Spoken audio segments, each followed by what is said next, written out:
Alafia, it's Enifa Owini Adina Dulasimi Faomi Shango. I am an Enifa, an Ifa priestess in the Isheshe tradition. I am a Black American woman in the African American diaspora, and I am the mother of Temple Egbe Ori Egun Ofo Ashe. Today, I wanted to talk a little bit about divination and why to get divination. So, if you wanted to know in terms of like how to book a reading, you can go to my website, naysdivinegarden.com. And I'm getting ready to start running some new client specials as well as some loyalty specials for my long-term returning clients regarding divination and other things that are on sale. So, divination. From an Inisheshe perspective, Inisheshe is a West African tradition commonly found in Yoruba land, but there are other parts of the continent that actually use Ifa as a divination system. But in a general sense, divination, first off, is just the ability to garner information from the divine, from a source like it's not like you did research or anything. Like this is just garnering from other means of getting information that are not typically common. So forms of divination that you're familiar with. Flipping a coin. Should I do X or Y? If I get heads, I'm gonna do X. If I do Y, if I'm gonna get Y, I'm gonna do that. Flipping a coin, boom, that is divination. Opening up a book. Most common people who are raised in Abrahamic tradition, they will probably go to the Bible. I'm having an issue and I need to get some answers. I know if I flip to this particular page in the Bible, I'm going to get exactly what I need. That form of divination is called bibliomancy. Other forms of divination that people might be aware of are astrology and numerology. Both of those are actual divination tools. And of course, you have the typical channeling and mediumship work. So, what divination is, from an E5 perspective, is a way to get the roadmap to align you to your favorite destiny. See where you are on the roadmap, see what your roadmap looks like, where are you going? If you make this turn, where is it going to put you on your roadmap to your destiny? That is what divination is for. It's to kind of get a bird's eye view, if you will, of if I make this choice, if I take this step, what is going to be the potential outcome? And I say the word potential because energy is always in flux. The potential outcome based upon everything in place right now as it is with no changes. When from an EFI perspective, your journey is malleable, meaning that it can be changed, it can be shifted. Yes, there are some things that are fated, that are divinely orchestrated, but those things that you can change, that you do have in your field of control, meaning like you are co-creating with the creator, those things divination can help provide insight to and give you revelations to what you should be doing and how you should be doing it. This is not by from at least an A5 perspective, you are technically not looking outside of yourself. From an A5 perspective, divination is a conversation between you and the diviner who is having a conversation with Orumila, who's having a conversation with your Ori. Your Ori is you. It is a totality of you. I can do another video on Ori, but understand your Ori is you. It is your consciousness. The little word in a literal translation means head. You have a head, cool. That's who Urumila is talking to. Urumila is talking to you because Urumila saw your destiny. It is a conversation happening between Urumila and your Ori to help you consciously understand where you are in the moves that you are trying to make. So it is a conversation with you. So you are technically not looking outside of yourself.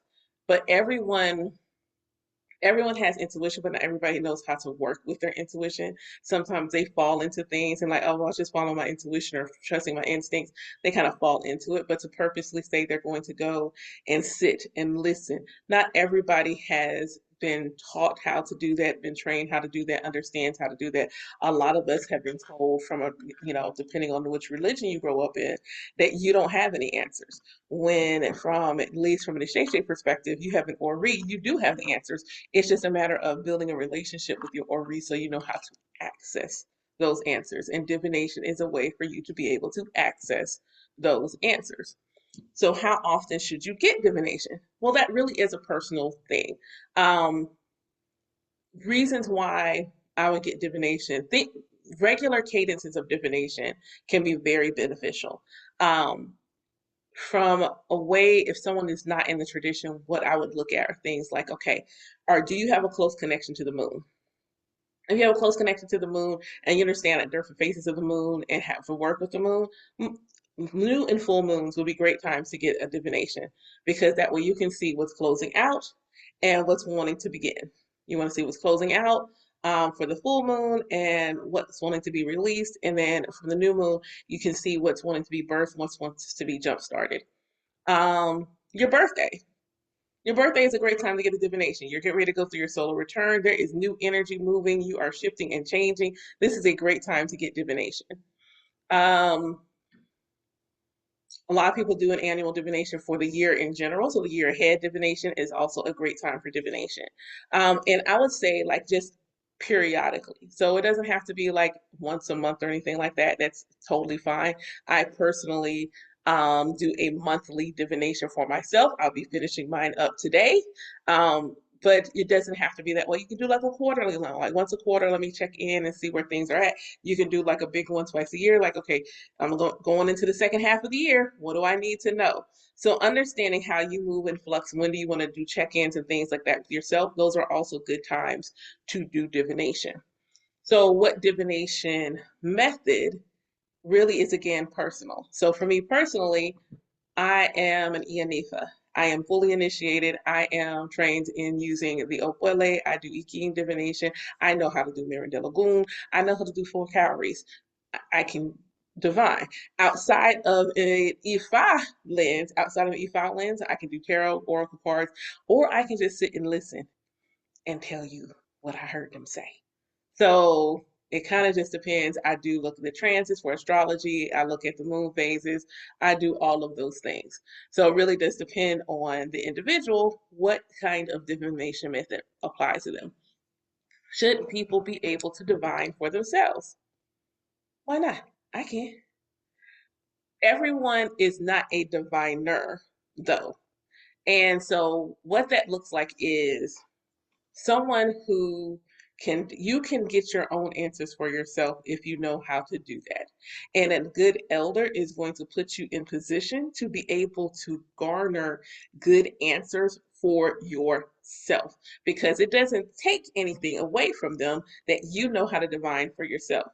It doesn't take anything away from them. There will maybe instances where you need to still rally the support of your elder, like this is a really big deal, da da da. Also, sometimes you are so close to an issue that you're so emotionally charged, it's better to go ahead and get someone else to support you in doing that. Sometimes healers need healers, sometimes diviners need diviners. I have no problem in having one of those days. This happened recently, like I was mm, thunderbolts and storms. That's enough of a description. Thunderbolts and storms.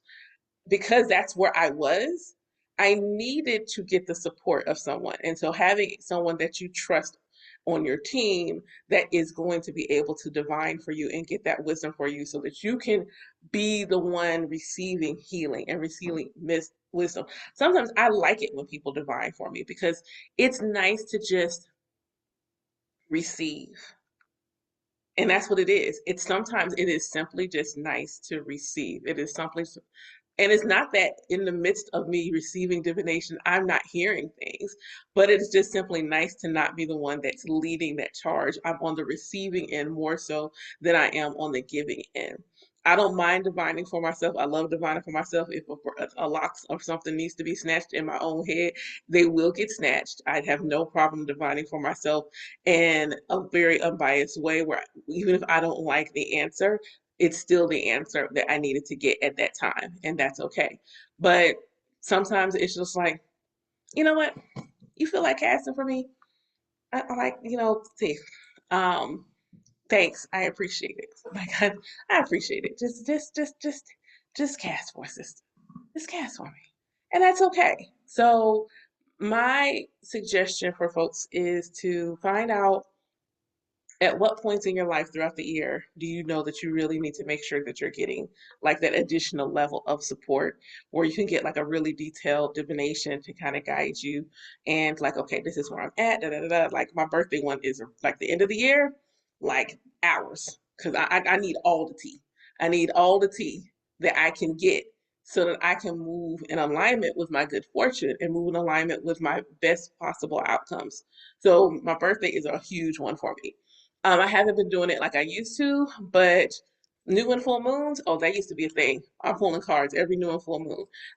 Every month, though, absolutely. Every month gets a divination. If there's a big transit, like so, Saturn just went retrograde, and I am a natural born person, Saturn retrograde. Saturn is retrograde in my birth chart.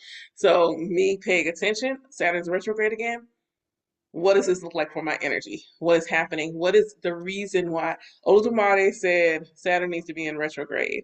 So what's that mean for me personally based upon my relationship with Saturn? What is the message that I should be receiving and how can I move accordingly so that I don't have to experience a lot of setbacks or things of that nature or be put on pause? Let me go ahead and get what I need to know so I can just be in flow the way I'm supposed to be. So that is my suggestions for divination. If you're looking for someone to divine for you, you are more than welcome to check out my content to see that if I would be a appropriate person for you to book a reading with.